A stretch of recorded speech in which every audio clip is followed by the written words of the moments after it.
जय श्री हरि विष्णु।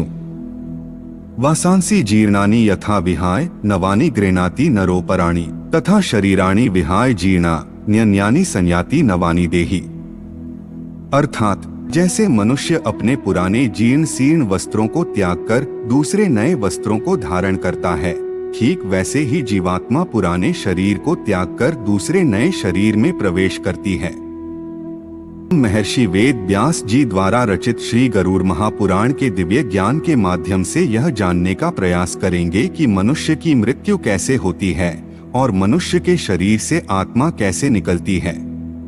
नैमिषारण्य तीर्थ में सूत जी शौनकादि ऋषियों से गरुड़ महापुराण का दिव्य व्याख्यान करते हुए कहते हैं कि हे मुनि श्रेष्ठों, जब गरुड़ देव ने भगवान श्री हरि विष्णु जी से विनय पूर्वक आग्रह किया और पूछा कि हे प्रभु, जीवात्मा किसी भी प्राणी के शरीर को कैसे छोड़ती है तथा आत्मा के शरीर से अलग होते समय शरीर की कैसी दशा होती है, मृत्यु क्या है, मृत्यु का स्वरूप कैसा है और मृत्यु कैसे होती है, इसका विस्तार पूर्वक वर्णन कीजिए और मेरी जिज्ञासा को शांत करने की कृपा कीजिए।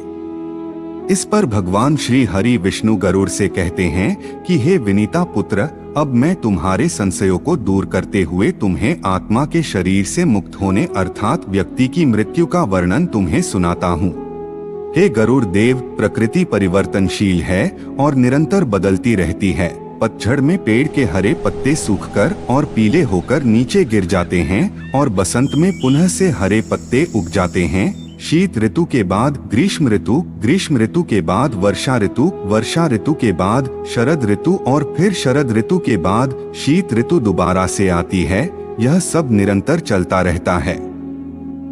इसी प्रकार मनुष्य भी पहले शिशु, फिर बालक और फिर युवा और अंत में वृद्ध हो जाता है। जो प्राणी इस संसार में उत्पन्न होगा उसका इस संसार को छोड़कर जाना भी निश्चित है। अतः समयानुसार यह क्रम चलता रहता है।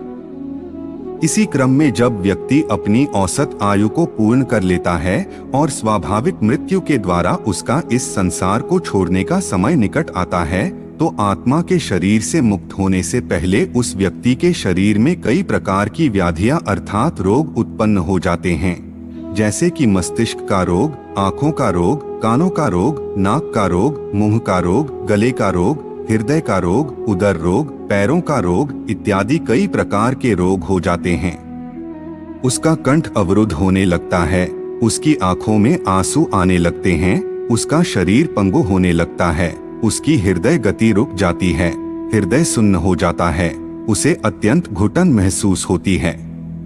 उसने अपने जीवन में जो भी शुभ अशुभ कार्य किए और जो उसके जीवन में घटनाएं घटित हुई होंगी, उन सभी का स्मरण उसे होता रहता है। यह सब एक चलचित्र की भांति उसकी आंखों में दिखता रहता है।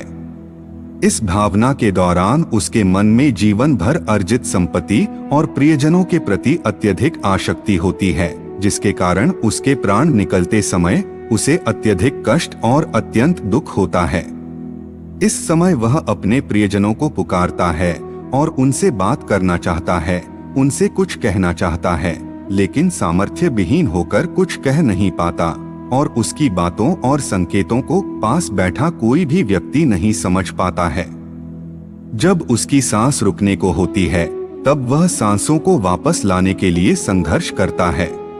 उसे बहुत बेचैनी, पीड़ा और छटपटाहट होती है, क्योंकि नाड़ियों से प्राण खींचकर एक जगह एकत्रित होने लगते हैं। उसकी पांचों इंद्रियां अर्थात स्पर्श, स्वाद, गंध, दृष्टि और श्रवण की इंद्रियां एक एक कर शिथिल होकर लुप्त होती जाती हैं। श्रवण शक्ति सबसे अंत में लुप्त होती है। जब प्राण निकलने का समय बिल्कुल पास आ जाता है, तो एक प्रकार की मूर्छा आ जाती है। एक बिच्छू के काटने से जितना दर्द होता है, उसके कई गुना बिच्छुओं के काटने का दर्द उसे महसूस होता है। तब उसके प्राण निकालने के लिए यम के 2 दूत आते हैं और उसके अचेतन शरीर से उसके प्राणों को बाहर खींच लेते हैं। यह प्राण ही आत्मा है। व्यक्ति के शरीर में 9 द्वार अर्थात 2 आँखें, 2 कान, 2 नथुने, 1 मुंह और 2 मल मूत्र त्यागने के द्वार होते हैं, जबकि एक ब्रह्म रंध्र होता है जो सिर के मध्य भाग में होता है। यह 10वें द्वार के रूप में जाना जाता है। जब व्यक्ति की मृत्यु होती है तो यम के दूत आत्मा को इन्हीं द्वारों से शरीर से बाहर खींचते हैं।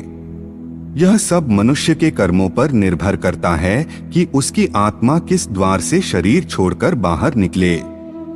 जो लोग श्रेष्ठ योगी, संत महात्मा, ऋषि मुनि, सर्वहितैषी और भगवान के भक्ति मार्ग पर चलने वाले होते हैं, उनकी आत्मा अपने आप ब्रह्म रंध्र से देह का त्याग करके बाहर निकल आती है।